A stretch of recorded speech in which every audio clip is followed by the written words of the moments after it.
Hello aspirants, welcome back to Cognizant aptitude PYQ series. So ఈ వీడియోలో ఏంటంటే ఆప్టిట్యూడ్లో కొన్ని ప్రీవియస్ ఇయర్ క్వశ్చన్స్ చూద్దాం. కానీ ఫస్ట్ పార్ట్ 2లో ఏదైతే హోంవర్క్ క్వశ్చన్ ఉందో అది ఇప్పుడు ఫస్ట్ డిస్కస్ చేసుకుందాం. తర్వాత let's go into the video. And part 1లో హావ్ డిస్కస్డ్ ఎగ్జామ్ ప్యాటర్న్, ఏమేమి ఉంటాయి, సాఫ్ట్వేర్లో టెక్నికల్లో ఎలాంటి క్వశ్చన్స్ అడుగుతారు, ఇంకా ఆప్టిట్యూడ్ ఎలా ఉంటాయి అవన్నీ.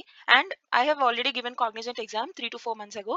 అప్పుడు మా ఎగ్జామ్లో ఎక్స్పీరియన్స్ ఎలా ఉండింది అదంతా షేర్ చేస్తూ పార్ట్ 1 అండ్ పార్ట్ 2లో aptitude కొన్ని previous year questions.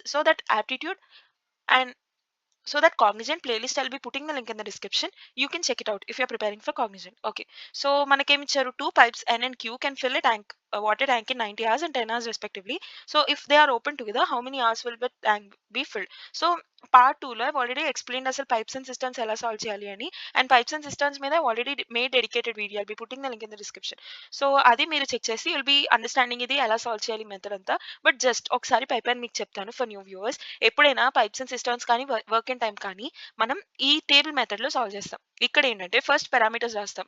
Like an and queue ఆ రెండు ఇన్లెట్ పైప్సే కదా, సో ఆ ట్యాంక్ ని ఫిల్ చేస్తున్నాయి. సో ఇప్పుడు రెండు ఓపెన్ టుగెదర్ అన్నప్పుడు లాస్ట్ ఫిల్లింగ్ టైంలో ఎన్ ట్యాంక్, ఎన్ పైప్ ప్లస్ క్యూ పైప్ ఇద్దరు కలిసి పనిచేస్తున్నట్టు కదా. సో ఫస్ట్ పారామీటర్స్ అన్ని పైన రాస్తాం. ఇప్పుడు టైం ఇక్కడ రాస్తాం. అంటే వాళ్ళు ఇండివిజువల్ గా పనిచేసినప్పుడు ఎంత టైం వాళ్ళకి ఇండివిజువల్ గా పడుతుంది అది వి రైట్ హియర్. సో ఎన్ కి 90 hours పడుతుంది, క్యూ కి 10 hours పడుతుంది. ఆ రెండు కలిపి ఓపెన్ అయితే ఎంత టైంలో ఫిల్ అవుతుంది అని అడుగుతున్నారు. సో ఈ వాల్యూ మనకు అడుగుతున్నారు. ఇప్పుడు కింద వి రైట్ ఎఫిషియన్సీ అనమాట. అంటే 90 hours లో వాళ్ళు ట్యాంక్ మొత్తం ఫిల్ చేయగలరు అని అంటే 1 hour లో ఎంత కెపాసిటీ ఆఫ్ వర్క్ చేస్తున్నారు అన్నది దాన్ని ఎఫిషియన్సీ అంటారు. దాన్ని ఇక్కడ మనం రాస్తాం. కింద we write total work. So total అసలు కెపాసిటీ ఎంత ఉంది, అందులో 90 hours టైం పడుతుంది దానికి అన్నప్పుడు 1 hour లో ఎంత వర్క్ చేస్తుంది అని మనం రాయగలుగుతాం. ఈ టోటల్ వర్క్ ని we assume according to our own need అన్నమాట. ఇప్పుడు 90కి 10కి ఎల్సిఎం ఎంత, ఆఫ్ కోర్స్ 90 కదా. ఓకే, సో ఇప్పుడు టోటల్ వర్క్ ని మనం 90 అని అజ్యూమ్ చేసుకుందాం. ఇప్పుడు 90 యూనిట్స్ ఆఫ్ వర్క్ చేయడానికి ఎన్ కి 90 hours పడుతుంది అన్నప్పుడు 1 hour లో ఎంత వర్క్ ఫినిష్ చేస్తుంది, 1 యూనిట్ మాత్రమే ఫినిష్ చేస్తుంది. అందుకే కదా 90 into 1 90 అయింది.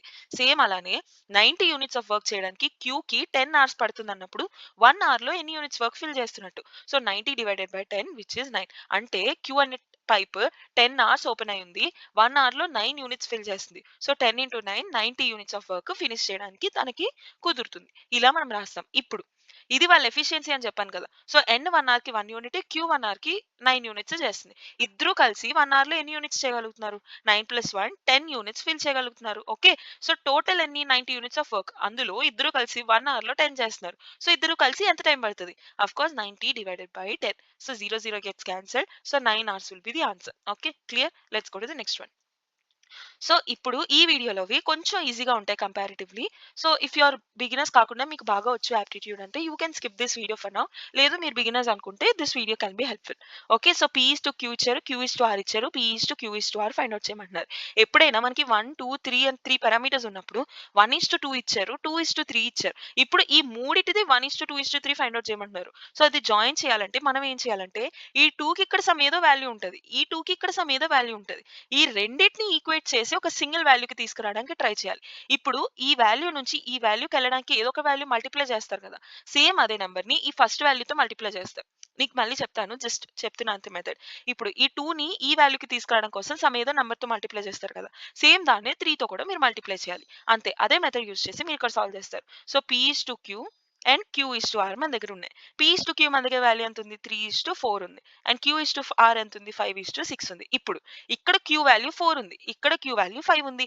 మీరు ఈ రెండిటిని ఒక కామన్ క్యూ కింద తీసుకొని రావాలి. సో 5కి 4కి ఎల్సిఎం ఏంటి, కామన్ గా ఏం లేవు కాబట్టి 20 ఎల్సిఎం అవుతుంది. ఓకే, సో 4ని ఇంటూ 5 చేస్తే మీకు 20 వచ్చింది. సో 3ని కూడా మీరు ఇంటూ 5 చేయాలి, అప్పుడు 15 వస్తుంది పీ వాల్యూ. ఓకే, సో 15:20 క్యూని ఇక్కడ 5 ఉన్నది కాస్త 20 చేయాలంటే మీరు ఇంటూ 4 చేయాల్సి వస్తుంది. సో 6ని కూడా మీరు ఇంటూ 4 చేస్తారు. 6 4 24. So 15:20:24 will be the answer. ఇలా మీరు సాల్వ్ చేస్తారు. Clear? Let's go to the next one.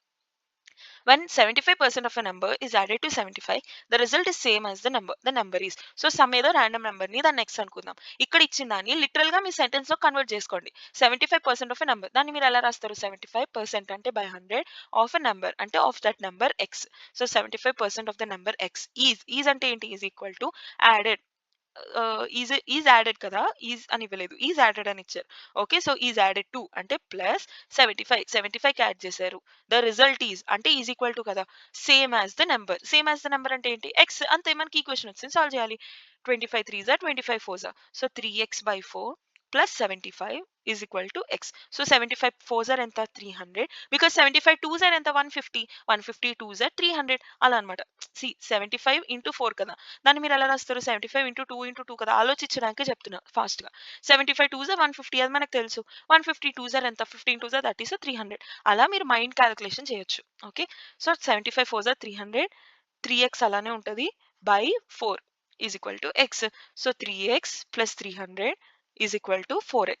So, ఈ 3x అటువైపు వెళ్తది. x equal to 300. సో, ఆ నంబర్ ఏంటి? x. So, x value 300. So, the number is 300. 300 will be the answer. Clear? Fine. So, A defeats B ఇది రేసెస్‌కి సంబంధించింది. ఇందులో చాలా మంది మిస్టేక్స్ చేస్తుంటారు లేదా కన్‌ఫ్యూజ్ అవుతూ ఉంటారు. ఏ డిఫీట్స్ బి బై సంథింగ్ అదంతా అసలు ఎలా చేయాలి అని. ఒకటి గుర్తుపెట్టుకోండి. 200 మీటర్ రేస్‌లో ఏ గెలిచింది. డిఫీట్స్ బై 200 మీటర్స్ అని అర్థం.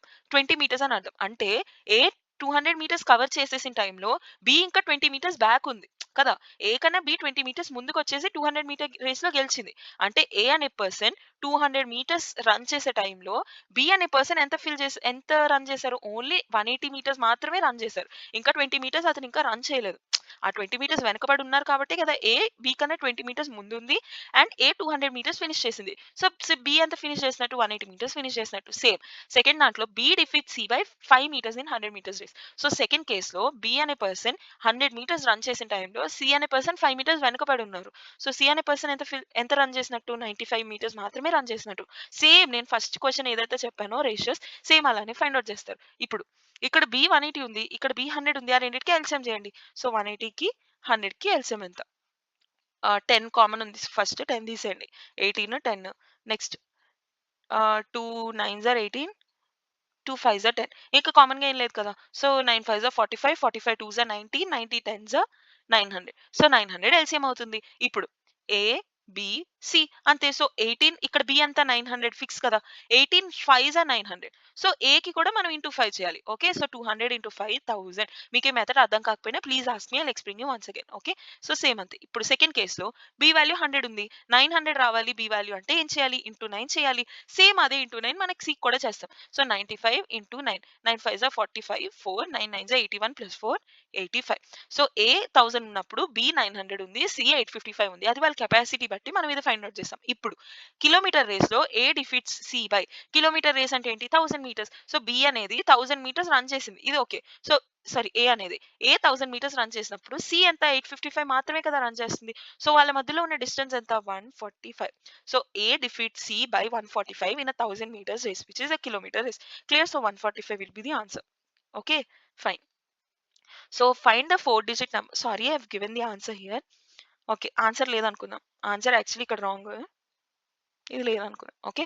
Find the 4 digit smallest number which when divided by 12, 15, 35 and 30 and leaves no remainder. So, remainder ఏమీ ఉండట్లేదు అంటే ఆ నంబర్ ఖచ్చితంగా ఆ పర్టిక్యులర్ వాల్యూతో డివైడ్ అయిపోవాలి. మన దగ్గర ఏ వాల్యూస్ ఉన్నాయి? 12 ఉంది, 15 ఉంది, 25 ఉంది, 30 ఉంది. ఇప్పుడు ఈ వాల్యూస్‌లో ఏ వాల్యూ ఈ నాలుగిటితో డివైడ్ అవుతుంది. ఇప్పుడు divisibility rules I have already told. మీరు డివిజిబిలిటీ రూల్స్ ఐడియా లేదు అంటే డివిజిబిలిటీ రూల్స్ అండ్ మ్యాథ్స్ తొందరగా ఎలా సాల్వ్ చేయాలి అవన్నీ చెప్తూ I have already made a dedicated video. I'll be putting the video link in the description. Save time using these tricks అని ఉంటది ఆ వీడియో టైటిల్. సో, అది యూజ్ చేసి యూ కెన్ సాల్వ్ అన్నమాట సింపుల్‌గా.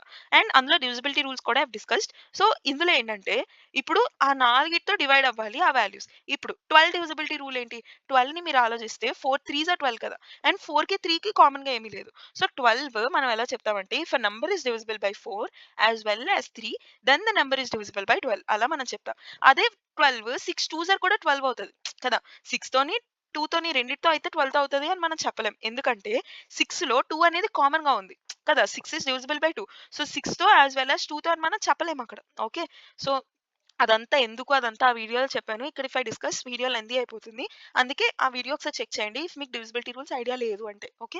సో, అదే 12 4 3s అన్నప్పుడు 4కి 3కి కామన్‌గా ఏమీ లేదు. సో, 12 డివిజిబిలిటీ రూల్ ఏమవుతదంటే if a number is divisible by 4 and 3 it is divisible by 12. Same అలానే 15 డివిజిబిలిటీ రూల్ ఏమవుతది? 3 అండ్ 5 రాద్దాం ఇక్కడ. ఓకే. సో, 12 డివిజిబిలిటీ రూల్ ఏమవుతది? 4 అండ్ 3 15 ఏమవుతుంది? 3 అండ్ 5 అండ్ 25 ఏమవుతుంది? ఆఫ్‌కోర్స్ 25 మనం డివైడ్ చేసుకుంటూ చూద్దాం. ఓకే. సో 30 ఏమవుతుంది? 6 ఇంటూ 5. 6కి 5కి కామన్‌గా ఏమీ లేదు. సో అదే అవుతుంది. ఇప్పుడు మళ్ళీ 6 కూడా ఏంటి? 2 ఇంటూ 3 కదా! So 2 into 3 into 5. So if a number is divisible by 2 as well as 3 as well as 5 then the whole number will be divisible by that particular number. ఇప్పుడు 5 డివిజిబిలిటీ రూల్ ఏంటి? Even last ప్లేస్‌లో either 0 కానీ 5 కానీ ఉండాలి. So అన్ని నంబర్స్‌కి అలానే ఉంది. None of this పక్కన పెట్టండి. అన్ని వాల్యూస్‌కి అలానే ఉంది. సో 5 డివిజిబిలిటీ రూల్‌తో మనకు సంబంధం లేదు. 5 తీసేయండి. ఓకే. సో 5 లేదు. నెక్స్ట్ 2 కూడా అంతే కదా! 2లో లాస్ట్‌లో ఈవెన్ నంబర్ ఉండాలి. ఇక్కడ అన్ని దగ్గర లాస్ట్‌లో ఈవెన్ నంబర్ ఉంది. సో 2 కూడా మీరు తీసేయొచ్చు. ఇప్పుడు 4 డివిజిబిలిటీ రూల్ ఏంటి? లాస్ట్ 2 నంబర్స్ ఫోర్త్ డివిజిబుల్ అయి ఉండాలి. ఇక్కడ అన్ని 0 ఫోర్త్ డివిజిబుల్. ఓకే. 20 కూడా fourth divisible. Okay. 0 fourth divisible. So 4 divisibility rule check చేసినా మనకి అడ్వాంటేజ్ ఏం లేదు. ఇప్పుడు 3 డివిజిబిలిటీ రూల్ ఏంటి? Sum of all the digits 3తో డివిజిబుల్ అయి ఉండాలి. 8 + 1 ఎంత? 9. 9 is divisible by 3. So 1800 is divisible by 3. Same 2 + 1 ఎంత? 3. 3 is divisible by 3. So whole number is divisible by 3. ఇక్కడ కూడా అంతే whole number is divisible by 3. So 3 divisibility rule check చేసినా మనకి పెద్దగా అడ్వాంటేజ్ ఏమీ లేదు. ఓకే. ఇంకా లాస్ట్‌లో మిగిలింది ఏముంది? 25తో డివైడ్ చేసి చెక్ చేసుకోవడమే. ఈ క్వెషన్‌లో మీరు డైరెక్ట్‌గా 25తో డివిజన్ చేసుకొని చెక్ చేయొచ్చు. బట్ ఇలాంటి మోడల్స్ ఇస్తే ఎలా సాల్వ్ చేయాలో మీకు తెలియాలి కాబట్టి ఇది నేను మీకు చెప్పాను ఈ మెథడ్ అంతా. ఓకేనా? సో 1800ని డివైడెడ్ బై 25 కానీ ఇక్కడ స్మాలెస్ట్ అని అన్నారు కదా! సో చిన్న నంబర్ నుంచి స్టార్ట్ చేయండి. 10, 20 బై 25 చేస్తే 25 4 జర్ ఈస్ 100. ఓకే. ఇక్కడ 2 రిమైనింగ్. సో 20. 25 టేబుల్‌లో 20 రాదు కదా! సో 1020 25 టేబుల్‌లో రాదు. సో ఈ ఆప్షన్ అవ్వదు. ఎలిమినేట్ చేసేయండి. ఇప్పుడు 1200. 1200ని 25తో డివిజన్ చేయండి. 25. 25 4 జర్ ఈస్ 100. ఇక్కడ 20 రిమైనింగ్ ఉంది. అండ్ ఇక్కడ ఒక 0 ఉంది. 200. ఓకే. సో 25 4 జర్ 100 అన్నప్పుడు 25 8 జర్ 200 అవుతది కదా! సో 48తో డివిజిబుల్ అయిపోతుంది. సో ప్రతి number 12 is divisible by 1200, 15 is divisible by 1200, 25 is divisible by 1200, 30 is also divisible by 1200. ఇవన్నీ ఫాలో అవుతున్నాయి కాబట్టి. So 1200 is divisible by all the numbers leaving no remainder. So 1200 will be the answer. 1800 కూడా అవ్వచ్చు. Okay. కానీ 1200 smallest number and వాళ్ళు smallest number అడిగారు కాబట్టి this will be the answer. Clear? Let's go to the next one. Find the value of 5 power 1/4 and 125. ఇది చూసి అమ్మో ఇంత పవర్స్ ఉన్నాయి మనం సాల్వ్ చేయలేము అని అస్సలు ఏమనుకోకండి. 2 ఫార్ములాస్ మెయిన్ థింగ్ గుర్తుపెట్టుకోండి. A power m whole power n is equal to A power m into n. ఇలా మనం సాల్వ్ చేయొచ్చు. ఇంకొకటి A power m into A power n is equal to A power m plus n. అంటే base common గా ఉంది అన్నప్పుడు powers add చేయొచ్చు. And base ఉండి ఒక పవర్ ఉండి హోల్ పవర్ సంథింగ్ ఉంటే ఈ రెండు మల్టిప్లై చేయొచ్చు. ఓకే. సో అవి మనకున్న ఫార్ములాస్ అన్నమాట. ఇప్పుడు 5 పవర్ 1/4 అది మనం ఎలా రాస్తాం? 5 పవర్ 1/4 కిందే ఉంచుకోండి. ఇంటూ ఈ 125 కూడా 5 పవర్ సంథింగ్ మనం రాయడానికి ఛాన్స్ ఉంది కదా! 125 అంటే ఏంటి? 5 క్యూబ్ కదా! ఓకే. సో బేసెస్ ఈక్వల్ అవుతున్నాయి. అందుకు మనం 125ని 5 క్యూబ్ అని రాసుకుందాం. హోల్ పవర్ 0.25 అంటే ఏంటి? 1/4 కదా! 1/4 కదా మనం 0.25 అని రాసుకున్నాం. సరే మీకది తెలీదు. మీరు ఎలా రాస్తారు? 0.25 అంటే ఏంటి? డెసిమల్ పోవడం కోసం 25 బై డెసిమల్ తర్వాత 2 వాల్యూస్ ఉన్నాయి. సో 100. సో 25 వన్స్ 25 ఫోర్స్ 1/4 అంతే ఎలా అయినా రాసుకోవచ్చు. ఇప్పుడు A power m whole power n మీరు ఎలా రాస్తారు? A power m into n కదా! So 3 into 1/4 which is 3/4. So 5 power 1/4 into 5 power 3/4 ఇలా మీరు రాస్తారు. ఈ రెండు మల్టిప్లై అవుతాయన్నమాట పవర్స్ లో ఉన్నాయి కాబట్టి. ఇప్పుడు మరి ఇది చూడగానే ఇలాగే చేయాలని మీకు ఎలా ఐడియా రావాలి? ఇలాంటి ప్రాబ్లమ్స్ మీరు ఎక్కువగా సాల్వ్ చేస్తూ ఉంటే మీకు ఎలా ఏ అప్రోచ్ నుంచి వెళ్ళాలో మీకు ఐడియా వస్తది. Don't worry about it. And generally base equal చేసుకోవడానికి ట్రై చేయండి పాసిబిలిటీ ఉంటే. 125ని 5 పవర్ సంథింగ్ అని రాయడానికి మీకు ఛాన్స్ ఉంది కాబట్టి ఫస్ట్ అదే మెథడ్ వెళ్లి చూడండి. 125ని 5 పవర్ సంథింగ్ కింద రాసి చూడండి. అవుతుంది. తర్వాత మల్టిప్లై చేస్తారు. ఈ పవర్ లో ఉన్నది. ఇప్పుడు బేసెస్ ఈక్వల్ గా ఉన్నాయి. బేస్ ఈక్వల్ గా ఉంది. మల్టిప్లికేషన్ లో ఉంది. అన్నప్పుడు ఏం చేస్తారు? పవర్స్ ని యాడ్ చేస్తారు. So 5 power 1/4 plus 3/4. ఇప్పుడు డినామినేటర్స్ రెండు సేమ్ గా ఉన్నాయి కాబట్టి న్యూమరేటర్స్ యాడ్ చేస్తారు. So 5 power 4/4 which is 5 power 1. So 5 power 1 అంటే ఏంటి? 5. So 5 will be the answer. Clear? మీకు అర్థం కాకపోయినా చెప్పండి. I will explain you. Fine. So how many 5-digit numbers can be formed with the number 1, 2, 3, 4, 5, 6 divisible by 4 if repetition is allowed? ఇది permutations and combinations కి సంబంధించింది. Permutations and combinations మీద already made a dedicated video. ఆ video ఒకసారి check చేయండి. Because అదొక మహాసముద్రం అన్నమాట. ఇప్పుడు అదంతా ఎక్స్ప్లెయిన్ చేయాలంటే this video becomes lengthy. So ఒక్కసారి ఆ వీడియో చెక్ చేయండి. You will be understanding. For those who know ఇక్కడ సాల్వ్ చేద్దాం. ఇప్పుడు రిపిటేషన్ ఈజ్ అలౌడ్ అని చెప్పారు. 5-digit నెంబర్ అన్నారు. సో 1, 2, 3, 4, 5 రిపిటేషన్ అలౌడ్ అంటే ప్రతి దగ్గర మీరు వాడిన నెంబర్ నే మళ్ళీ మళ్ళీ వాడొచ్చు. రిపిటేషన్ ఇస్ నాట్ అలౌడ్ అన్నప్పుడు ఒక దగ్గర వాడిన నెంబర్ ఇంకో దగ్గర వాడలేము మనం. ఓకే. ఇప్పుడు డివిజిబుల్ బై 4 డివిజిబిలిటీ రూల్స్ ఏంటి? లాస్ట్ 2 డిజిట్స్ ఏదైతే ఉందో that should be divisible by 4. ఇప్పుడు ఈ 6 నెంబర్స్ ని యూజ్ చేసి ఫోర్త్ డివిజిబుల్ అయ్యే వాల్యూస్ ని మనం తీసుకురావాలి. ఎలాగా? ఫస్ట్ 1 తో స్టార్ట్ చేయండి. 1 తో 12 ఇస్ డివిజిబుల్ బై 4. నెక్స్ట్ 13 అవ్వదు. 14 ఇస్ నాట్ డివిజిబుల్ బై 4. 15 అవ్వదు. 16 ఇస్ డివిజిబుల్ బై 4. నెక్స్ట్ 2 తో స్టార్ట్ చేయండి. 2 తర్వాత 22 అవ్వదు. 24 అవుతది. 24 ఈస్ డివిజిబుల్ బై 4. నెక్స్ట్ 25 అవ్వదు. 26 ఈస్ ఆల్సో నాట్ డివిజిబుల్. ఇప్పుడు నెక్స్ట్ మళ్ళీ 3తో స్టార్ట్ చేయండి. 3తో స్టార్ట్ చేస్తే 32, 36. నెక్స్ట్ మళ్ళీ 4తో స్టార్ట్ చేయండి. 44 ఈస్ డివిజిబుల్ బై 4. ఇది ఎలా రాసేస్తున్నానంటే మీరు ప్యాటర్న్ అబ్జర్వ్ చేయొచ్చు. ఇక్కడ 1తో ఆడ్ నంబర్‌తో స్టార్ట్ అవుతుంది అన్నప్పుడు 2, 6 వస్తాయి. ఈవెన్ నంబర్‌తో స్టార్ట్ అయినప్పుడు ఓన్లీ 4 వస్తుంది. ఓకే. సేమ్ అలానే ఆడ్ నంబర్‌తో స్టార్ట్ అవుతుంది. So 2 and 6. ఈవెన్ నంబర్‌తో స్టార్ట్ అయింది. ఓన్లీ 4. నెక్స్ట్ మళ్ళీ ఆడ్ నంబర్‌తో 5తో స్టార్ట్ చేశారనుకో 2, 6 వస్తది. సో 52, 56. నెక్స్ట్ ఈవెన్ నంబర్‌తో స్టార్ట్ చేశారనుకో 64. అంతే. సో ఇక్కడ వరకు అయిపోయింది. ఇంకా నెక్స్ట్ నంబర్స్ ఏం లేవు. సో ఎన్ని వాల్యూస్ ఉన్నాయి? 1, 2, 3, 4, 5, 6, 7, 8, 9. రిపిటీషన్ అలౌడ్ అన్నారు కాబట్టి మీరు రాసుకోవచ్చు 44 కూడా. రిపిటీషన్ అలౌడ్ లేదు అన్నారనుకో 44 మీరు రాయలేరు. బికాజ్ 4 ఒకసారి వాడాక మళ్ళీ యూజ్ చేయకూడదు కాబట్టి. ఓకే.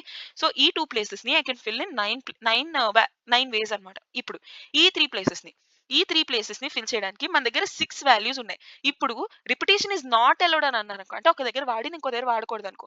ఇప్పుడు ఈ 2 ప్లేసెస్‌లో ఆల్రెడీ 2 వాల్యూస్ అయిపోయాయి. ఇంకా మన దగ్గర 4 వాల్యూస్ మాత్రమే మిగిలాయి. ఆ 4 వాల్యూస్‌ని 3 ప్లేసెస్‌లో ఫిల్ చేయాలి. ఎలా రాస్తాం? 4p3 వేస్‌లో మనం ఫిల్ చేస్తాం కదా! సో 4 3 2 ఈ 2 ప్లేసెస్‌ని 9 ప్లేసెస్ అంటే ఇది తీసేయాలనుకోండి. బట్ జస్ట్ చెప్తున్నాను. ఈ 2 ఏదైతే వస్తదో ఆ వాల్యూ ఏస్తారు. మల్టిప్లై చేస్తారు. అలా అయిపోద్ది. రిపిటీషన్ అలౌడ్ లేదు అంటే. ఇప్పుడు రిపిటీషన్ అలౌ ఉంది. అంటే ఒక బ్లాంక్‌లో మీరు యూజ్ చేసింది మళ్ళీ ఇంకొక బ్లాంక్‌లో యూజ్ చేయొచ్చు. సో ఈ 2 ప్లేసెస్‌లో యూజ్ చేసింది మళ్ళీ ఇక్కడ ఎక్కడైనా మీరు యూజ్ చేయొచ్చు. సో ఇప్పుడు ఈ 6 వాల్యూస్‌ని 3 ప్లేసెస్‌లో ఫిల్ చేయాలి. సో ఇక్కడ మీరు 6 వేస్‌లో ఫిల్ చేయగలరు. ఈ బ్లాంక్‌లో మళ్ళీ 6 వేస్‌లో ఫిల్ చేయగలరు. ఈ బ్లాంక్‌లో మళ్ళీ 6 వేస్‌లో ఫిల్ చేయగలరు. ఓకే. సో టోటల్‌గా ఎన్ని వేస్? 6 ఇంటూ 9 అంతే. సో 6 క్యూబ్ ఎంత? 216 ఇంటూ 9. సో 216 ఇంటూ 9 చేస్తే 9 6 54 5 9 1 9 plus 5 14 1 9 2 18 plus 1 19. So 1944 will be the answer. Clear? మీకు పర్మిటేషన్స్ అండ్ కాంబినేషన్స్ వస్తేనే ఈ క్వెషన్ వస్తది. బికాజ్ ఇది అంత ఈజీ లెవెల్ క్వెషన్ కాదు. పర్మిటేషన్స్ అండ్ కాంబినేషన్స్ మంచిగా ఐడియా ఉంటేనే ఈ క్వెషన్ వస్తది. సో ఒకసారి ఆ టాపిక్ నేర్చుకోండి. హార్డ్లీ 1 అవర్ ఉంటది ఆ వీడియో. అది నేర్చుకుంటే మీకు ఆ టాపిక్ మీద మంచిగా ఐడియా వస్తది. అప్పుడు ఈ క్వెషన్ సాల్వ్ చేయండి. మీకు అర్థమవుతది. Clear? So this is your homework problem. Now try this question and let me know the answer in the comment section. And దీని సొల్యూషన్ మనం నెక్స్ట్ వీడియోలో చూద్దాం. If you really like the content, please to give us a like and consider subscribing for regular updates. And మీకు ఏమైనా doubts ఉన్నా, suggestions ఉన్నా, ఏమైనా suggest చేయాలనుకున్నా, నెక్స్ట్ ఏ వీడియో కావాలనుకుంటున్నారు, మీరు ఏమైనా ఎగ్జామ్‌కి అప్లై చేశారు, దానికి aptitude, reasoning, verbal, previous year questions కావాలి అంటే, please let me know in the comments. I'll be definitely helping you with that. And consider subscribing for regular updates. So see you tomorrow. Bye.